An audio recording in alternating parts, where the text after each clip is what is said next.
right now coming to the stage. Put your hands together for Ewan.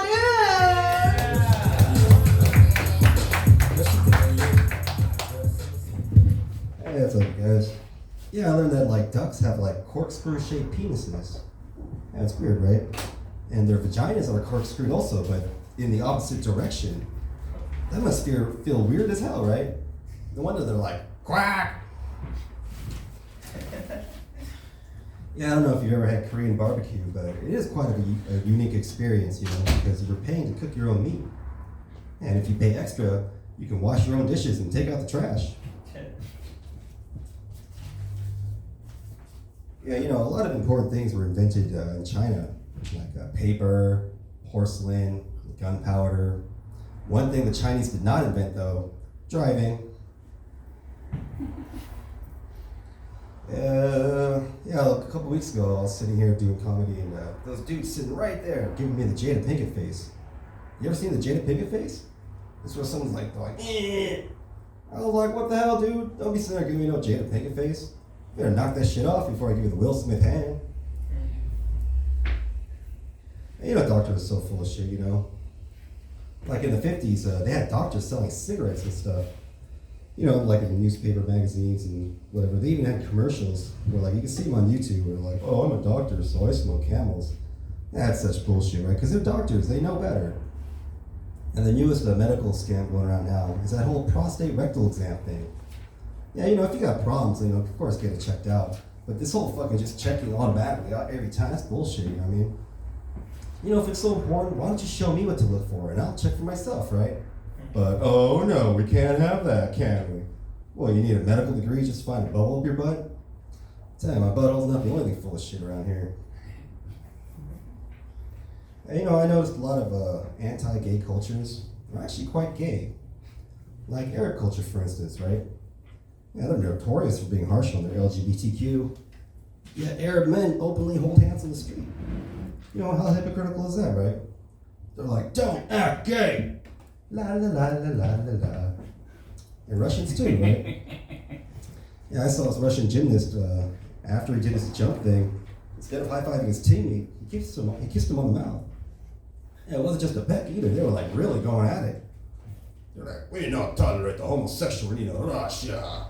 Come, Vladimir. Yeah, it's true. It seems like men in other countries enjoy a level of intimacy with each other that we just kind of lack out here. You know, and I have seen it a little bit, right? Yeah, because I was in the army, you know. And, you know, the army is very anti-gay because it's so gay. And you're constantly surrounded by other dudes who's like mostly naked, or sometimes it's totally naked. You know, like the shower is a perfect example, right? There used to be this one guy, he'd be in the shower every time with a rock hard boner. Yeah, at the time, the policy towards gay people in the army was don't ask, don't tell. Nobody had to ask this guy if he was gay or not. He's all knocking over shampoo bottles and shit. Yeah, it's shocking, you know, you walk in the shower and you're like, what the fuck? At ease, soldier. Yeah, you know, in the army you're supposed to be hardcore, but not that hard, not that core. Yeah, it was weird being in the army, you know. It was cool, right? But it was weird being the only Asian person. Yeah, every day people just look at me like, are we supposed to shoot this guy? Yeah, it's cool being in the army, you know, you get some good benefits. I'd say the best benefit is the ability to give old men hard-ons. Yeah, old men, they love hearing army stories.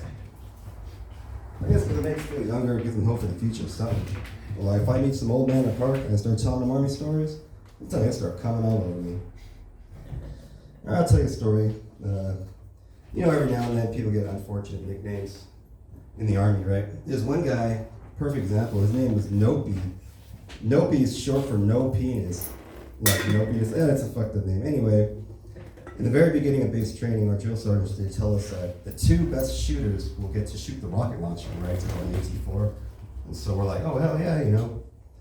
So I tried my best, but I got like 5th place.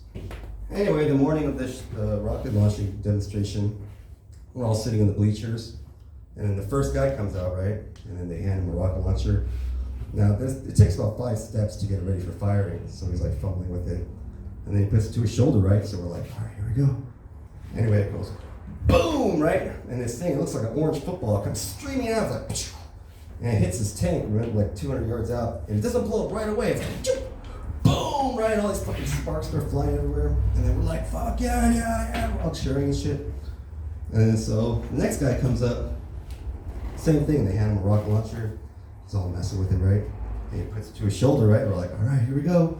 And same thing, it's like boom, but this one goes straight to the ground. It's like 10 feet in front of it. It's like, right? And we're like, you suck, you can't shoot for shit, loser, you know? And so that night, somebody gave him the name No Penis. And it just stuck, and so we call him Nopey for the rest of base training. And so, yeah, you only get one shot in life, you know, don't fuck it up, or you end up with some fucked up nickname. And I'll tell you another story. You know, I got this therapist, and she was like, wants to get to the bottom of my drinking. So I'm like, okay, doc, let me tell you the story. You know, one night we were in the field, and I had to pull guard duty. So this guy wakes me up, right? I get dressed, and it's raining, you know, so I put on my poncho. So I get to my post, it's just this machine gun sitting in a hole, you know? So it's whatever, I'm just standing there in the rain, you know, you're not allowed to have umbrellas, but you have a poncho, and like, I don't want to sit in the mud, so I'm just standing there, you know, I'm like, oh, this sucks. Anyway, so I'm standing there, and then my watch starts beeping all crazy, right? In a way that I've never heard before. I'm like, what the hell is this? I'm like, oh, because I set my watch to notify me when it was my birthday, you know, like 12 o'clock, midnight or whatever. And so that was it, you know, it was like, oh, I see. Happy birthday to me. So there I was standing in some dark, muddy foxhole, just getting rained on, singing happy birthday to myself. And that was it, that was my 20th birthday. So now my therapist prescribes that I drink lots of alcohol. I'll tell you about this fight. Yeah, the first day of 8th grade, there was this huge fight, you know, that I never saw it, but everyone tells me about it. It involved this 7th grader this Vietnamese 7th grader named Viet, that I don't know who he was, and this guy Chago, right? Now everyone knows who Chago was. He was like this Cholo gangster kid, right? He had a shaved head. And the rumor was that Chago's older brother was like this gang leader and stuff. And so everyone was scared of Chago, you know. I was scared to death of Chago. Like, I spent all 7th grade avoiding this guy. Anyway, it's the first day of 8th grade. So the fight starts. And everyone told me the same thing, that Viet gets to this weird kung fu stance, right? He's like this, right? And everyone starts laughing because they think he's fucking around or something. But he's not, you know? He's like, come on, right? So Chago's like, all right, motherfucker. And so Viet starts like just punching and kicking him, you know, all these like little quick like kung fu attacks, right? And he's like winning, you know? And so Chago's got these like 2 little cronies, right? And so they jump in, they're like, fuck this. And so Viet starts fighting all 3 of them at once, right? And then everyone told me the same thing, that it looked like the 3 guys were moving in slow motion and shit. And Viet's just like, boom, boom, boom, boom, boom, right? And so he's just fighting all 3 at the same time. And then at some point, Chago's like, man, fuck this. And so he goes to his backpack and he gets these 2 sharp pencils, right? He's like, I'm gonna fucking stab you, right? And so Viet, he's moving, he starts kicking the pencils, you know, and he breaks them. He breaks both of them. And then he's like, yeah, he starts kicking everyone and shit. They're like, oh, fuck. And they just fucking run away. And then everyone's just like, what the hell? And I was just like, oh my God, you know? I saw one of those guys the next morning, and he was like limping around and shit. And fucking after that fight, everyone in my school took martial arts. And after that fight, everyone stopped using pencils. Yeah, I'll tell you. Yeah, you know, did you hear about that bridge or that boat that crashed in that bridge over in Baltimore? About maybe 3 months ago now. Yeah, it crashed on the Francis Scott Key Bridge. That's kind of ironic, you know? It's like, oh, say, can you see? There's a giant fucking boat coming! Yeah, it said the boat came from Singapore. I was like, crap. Asian driver, you know? Yeah, and then they said the boat weighed like 200 million pounds. That's pretty damn heavy, right? It was actually even heavier before. It was actually 300 million pounds. But my ex-wife, she got off the boat right before it. Yeah, you know, I don't know if you remember Emmanuel Lewis, but he kind of was famous for being a little person. Yeah, he was only like 4'8" when he died. And he died really young. He was only like 42 years old. So, I mean, by all accounts, what can I say? He lived a short life. Yeah, you know, comedians will always tell you 2 things, right? They always tell you when they just get booked on a show. They always tell you when they just had sex. That's a bit juvenile, right? Like myself, I haven't been booked on a show in over a month.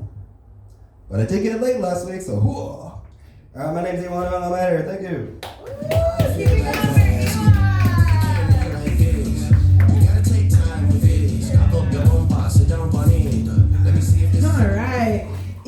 was like,